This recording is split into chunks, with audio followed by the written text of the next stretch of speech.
Hello Sagittarius, welcome to Dove and Serpent Tarot. My name is Paul. If Sagittarius is your sun, moon, or rising sign, this is your tarot card reading.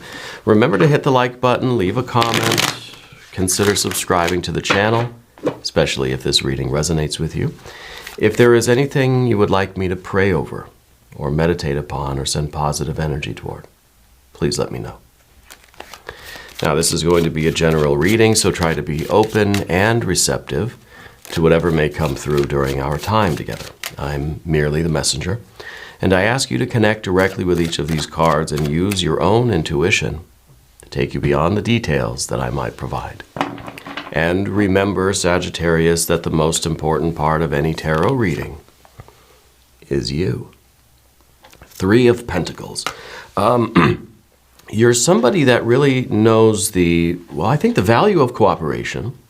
I think that you're somebody who, there's something in your life right now that you understand how it works, right? This is a card about understanding the process of creation on the physical plane, right? You have this technical ability, I think. You're somebody that can open up a toaster, know how it works, know how to put it back together, right? I feel like you have this ability to really understand how things work, not just in kind of a, not in a theoretical way, but a very practical knowledge of how things are put together, how things function. Maybe you have a degree in mechanics or something like this, but you know how things work, right? And I think that this is giving you a lot of advantage right now somewhere in your life, okay? Let's see where, perhaps, okay? This is very good energy. This is some Mars and Capricorn energy. This is really, I think, too, there's something that is there's something you're already involved with, right? Something that's already underway. Oh, look at that star card. Beautiful star card. Four of Cups. The Emperor, yes, very nice. The Fool, very nice indeed. And, ooh, the Tower. Major breakthrough, major revelation. I wonder if there is something that you are involved with, something that even with all of this technical and mechanical kind of skill that you have, there's something that there was some sort of an impasse here, some sort of a blockage. Well, here's that breakthrough, here's that revelation, here's the realization of the truth of something, right? This is the key that unlocks whatever you've been working on, okay? And it's coming by way of this divine energy. Well, it's coming by way of the Fool too, I think. And the Fool is the divine energy. Here's the Hermit, Five of Wands, yes, Ace of Swords, right? That's what we're looking for, is that understanding and the success that this is leading to. So there is some sort of a blockage right now. I feel like there's something, and you're usually very, very good at figuring everything out. You know how everything works, but I feel like there's something that you're butting up against a wall. Yeah. Well, you're taking that wall down. Okay, this is really, really good. Let's select the mystery card, bonus card, confirmation card. This is a random card from the Smith-Waite Tarot. This is the factor infinite and unknown. We're going to set that card down over here. We're going to put Tiny Bob Ross right on top. We're not going to look at that card until the very end, but it will tie everything together and give us the confirmation that we need at the end of the reading. If at any point during this program you feel like you know what that card is, I want you to put your prediction in the comments down below. Okay? Let's take a look around the room. We've got major, major, major, major, major. Half the cards are major arcana energies. And then, of course, we've got fire. We've got water. We've got a little bit of air, and we have earth. Now, the earth energy is really something pretty cool, because the three is something that's the ball's rolling. It's something that is maybe it's still in the planning stages, let's say in pre-production, right? Maybe it's still in the engineering phase, right? We're still working on the prototype for something. The three is kind of the potential energy, right? It's still kind of in the realm of idea, in the realm of thought. Okay, in the unmanifested realm. Okay, it's still a potential. But then the 9, right? We're going from a 3 and we're exponentially raising the 3, right? 3 with the little exponent 2 gives us a 9 of Pentacles. Now this is something that has been taken out of the divine realm, is being multiplied by itself, and is becoming a visible sign of progress. This is something that you are now able to implement. And this is something that was like, I don't know if a business, a creative project, an invention, an idea, something like this, that has the potential to change your entire life, to change your world.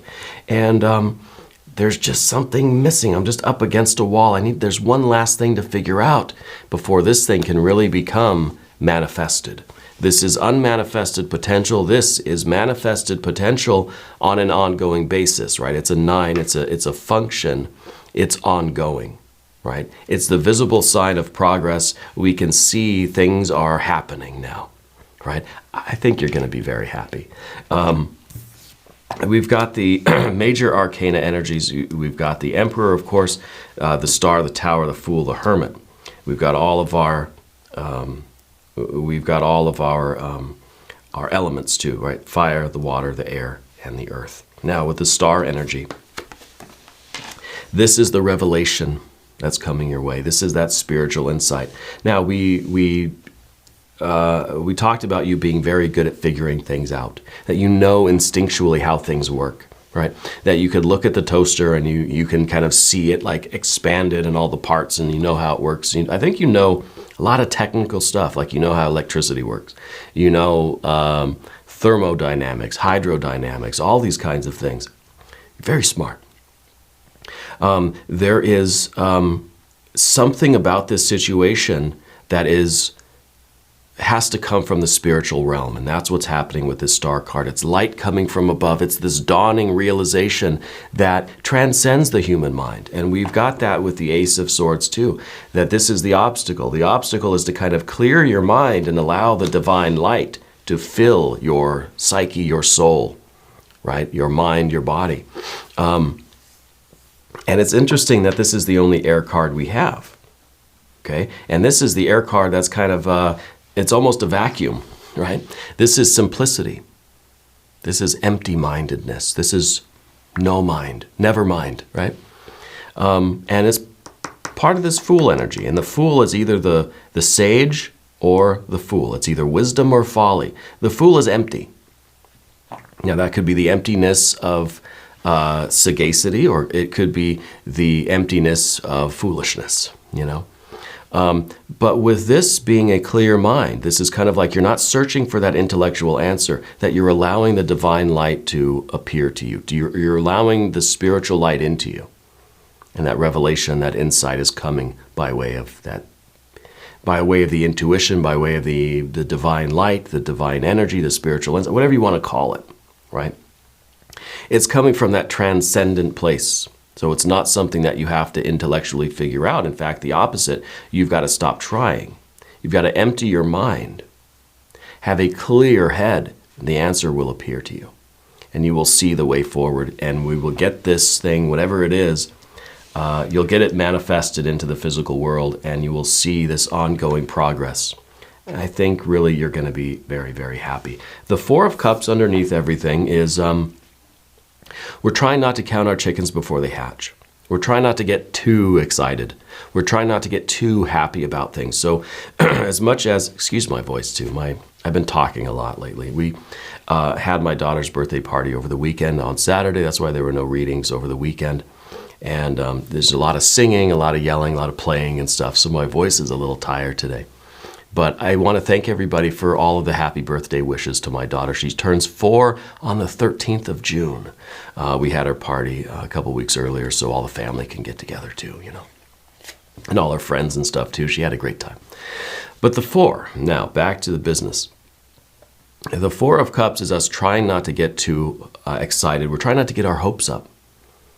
Try not to count those chickens before they hatch. Okay, so we have the mental energy. We realize that we've got to have this clear head. We've got to empty our mind, but we also have to have a very steady and calm heart. We don't want to be low. We don't want to be high. We want to be just even Steven. Yeah. Shout out to Stephen. And so we've got this Four of Cups. I think this is perfect, right? Because there's not joy, there's not sorrow. There's just like a mellowness, right? You're just kind of calm, peaceful in your heart, just, trying to stay balanced, trying to stay level, all right? And that's very, very good. Up above, of course, that Fool energy. And I think that this is, this is your ability to kind of let go, right? I think you're somebody that really, you like to have fun. Sometimes you forget to, though, Sometimes you feel like if I'm having fun, it means I'm not being serious and I'm not doing the work and I'm not making any progress. Sometimes letting loose and letting go and emptying our mind and having fun and just doing something else for a little while is part of the process, a very important part of the process. Okay.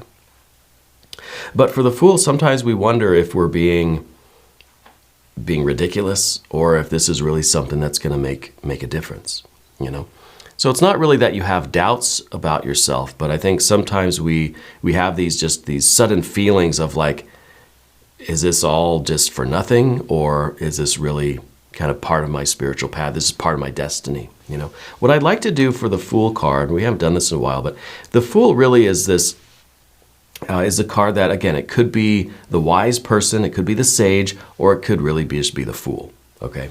I like to do an I Ching hexagram, because the I Ching likes to tell us whether we're being the Fool or the sage.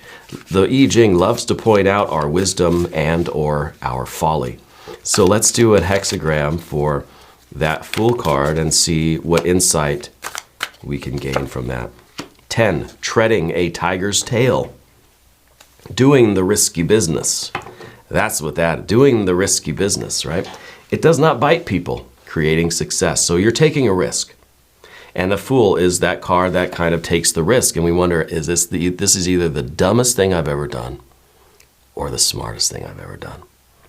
This is taking the risk. This is the blind leap off a cliff. This is the trust fall with the universe. The biggest risk you've ever taken. Thus, the biggest reward. Okay? And the I Ching is saying that you're treading the tiger's tail. That you are trying to tiptoe around this very risky thing, and it's not biting anybody. It's working. The risk is paying off. The tiger's not waking up and mauling everybody. Treading the tiger's tail is perilous. So, invite the creature's power into your life as protection, fertility, and blessing. Living in harmony with the tiger takes skill and care. Look to the intensity you are drawn to in this situation you're asking about. Its danger is there, but also its potential gift. Where is the sign? Do you know how to work with such power? Well, that power is tower power, baby. Right? Tower power, breakthrough moment, intense revelation, the complete disruption and change in your life. And I think it's always a scary thing, but there's always a lot of benefit to this too. And maybe we don't see it right away, but I think you will see it right away.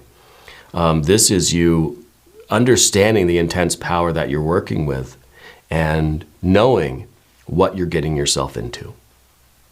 You know that you're changing your life and maybe you're changing the world, and you're ready to take that responsibility. You're ready to do that.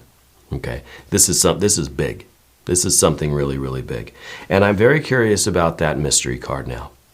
Okay? Because I have this feeling that you're going to be intensely rewarded, that you are going to be very happy about kind of the way this is developing, right? That we're reaching this breakthrough. And it's leading to that Nine of Pentacles. Nine of Pentacles is gain, success, the visible signs of success, of progress, continued success, right? So do you know how to work with such power? Yes, I feel that you do. And that is not just my opinion. Here's the Emperor card in the previous position. On both sides, you've got this intense power, right? The power of the Emperor, the power of the tower power. And the Emperor is one who is very disciplined, right? Very, very serious, right? This is someone that's got the keys to the nuclear arsenal and is very responsible with them, can be trusted with them, okay? But sometimes you have those kinds of moments of that almost fear, right? Because it's kind of like the Fool. The Emperor and the Fool, two very different energies, okay? And in some ways, it's kind of the difference between, well, I mean, we've got a lot of contrast here, and I think it's very good to have this I Ching card out, because the Fool, again, right, could either be wisdom or folly. The Emperor could either be the tyrant or the kind of benevolent leader. And don't forget about the Hermit card. The Hermit could either be the wise person, or it can just be the kind of, I'm trying to think of a nice word to use, but just can be that the rather silly, foolish person that is kind of, the Hermit. So the Hermit could either be a fool or a sage too, right? Just because someone has this kind of aesthetic doesn't mean that they have wisdom and knowledge for us.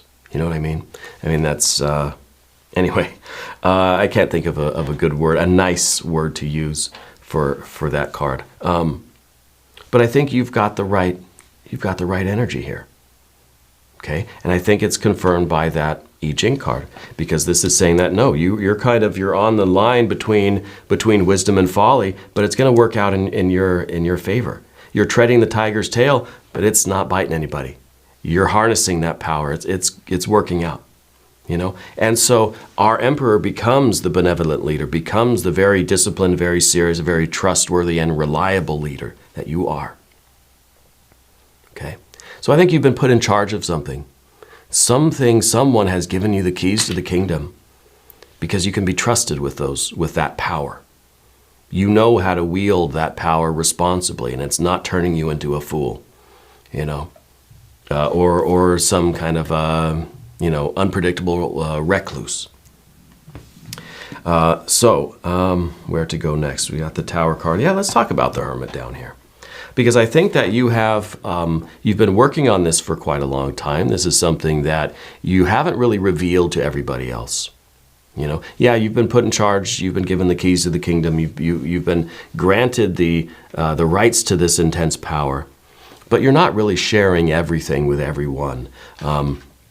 This is kind of, to me, this is a card that says you've been keeping things rather close to the vest. You know, you've been not revealing all of your plans to everybody, but also that you've been intensely focused on this work, on this, either the design or the engineering or whatever that portion is.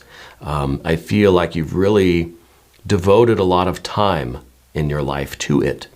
Time that you could have been spending doing anything else, but you've been doing this. Right? And that was a choice, and that was a gamble, but it was a smart move. Okay? The Five of Wands. This is interesting because this is really the way that you're using the fire energy. Now, the fire energy, of course, can be used to either create or to destroy, right? And I think that you're using that fire energy. This is a 5, right? It's not an ace, it's not a 10, it's right in the middle.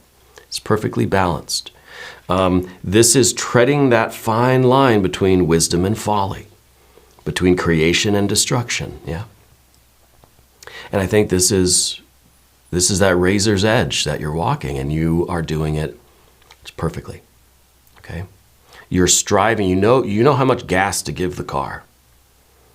You know, to win the race, you don't just floor it. Right? You watch, I don't know if anyone watches Formula One or any of these other kind of races and stuff. It's not just, well, how do you win a race? You go fast.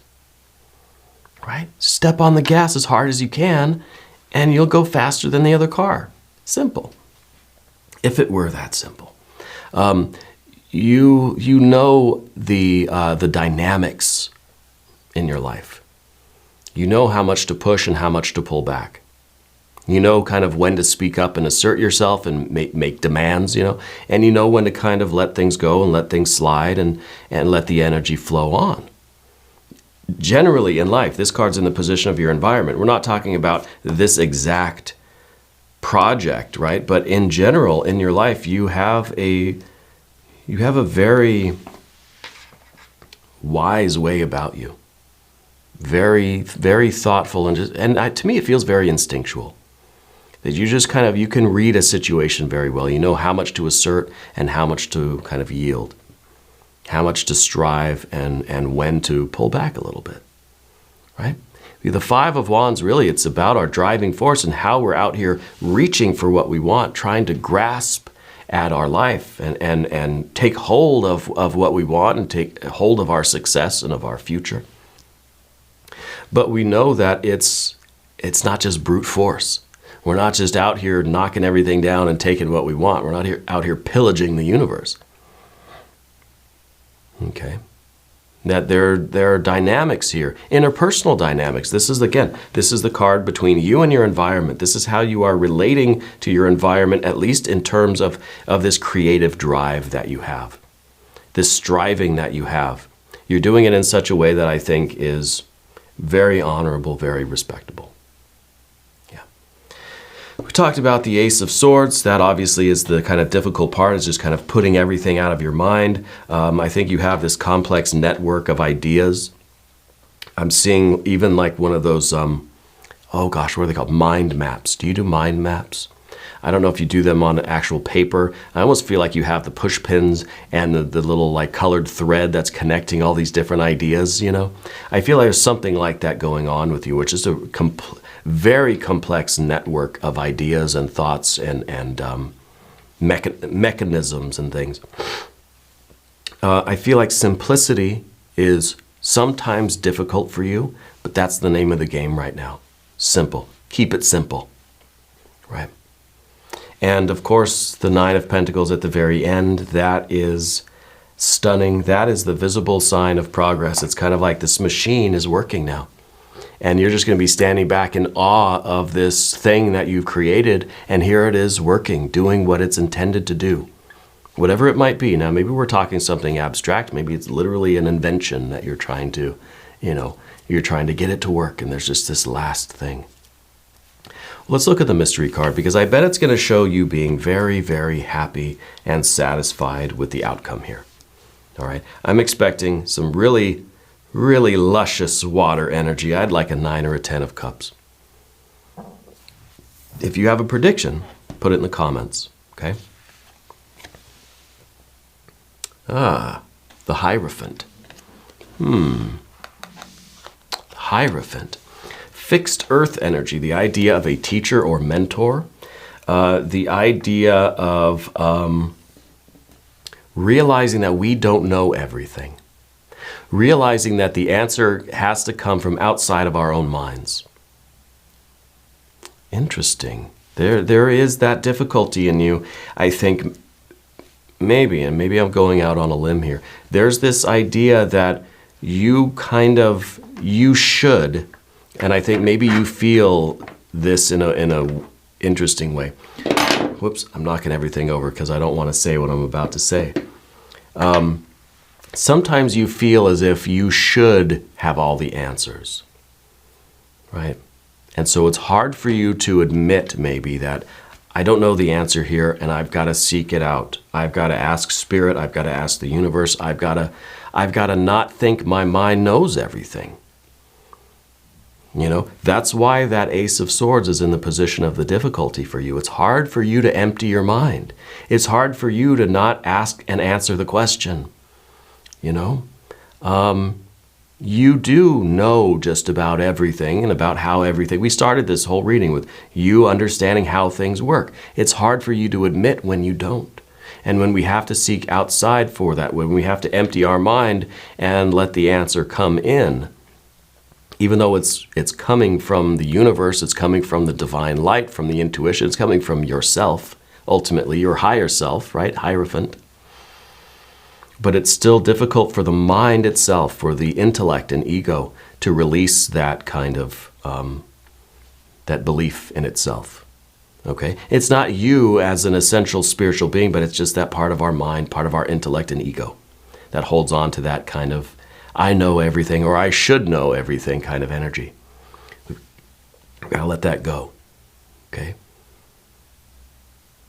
All right. Extended reading, click on the link in the corner, or there's a link down below. New readings for Sagittarius. Usually every Wednesday and Sunday, I felt a need to do this bonus reading because I felt like you're stuck somewhere. I feel like we're up against that brick wall, but we've seen it now. We know how it's going to be, okay? I think you are going to be very, very happy. If you haven't subscribed yet, please do. It is totally free. It doesn't cost anything. Leave a comment. Let me know where in the world you're watching from. I want you to know that you're the most important part of Dove and Serpent Tarot. I thank you, and I love you, and we're all in this together.